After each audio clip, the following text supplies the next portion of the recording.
So there's two things that I do before I fly, and that's review the sectional chart and check the Metar.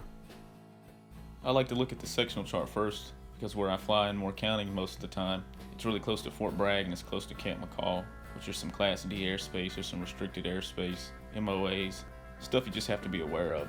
Now pretty much all of the apps that you use when you fly will tell you if you're breaking airspace or breaking any rules, but I still like to look at the sectional just to keep my skills sharp on the symbols and the airspace and everything on it.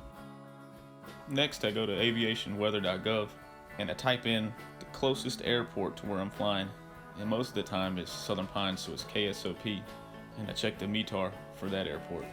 So this Metar is saying that on the 31st of this month, which is March, at 13:56 Zulu time, which for me would be 9:56 in the morning, the winds were coming from 90 degrees, which is from the east, at 10 knots. The visibility is 10 statute miles and the sky is clear. And then we have some things about temperature and dew point, sea level pressure, but what we're mostly concerned about is the winds, the visibility, and the ceiling.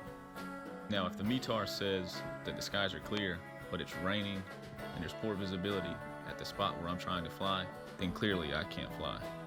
There are apps that I use to help me determine whether or not I should fly, but looking up the Metars and reviewing the sectional charts just help me keep my skills sharp.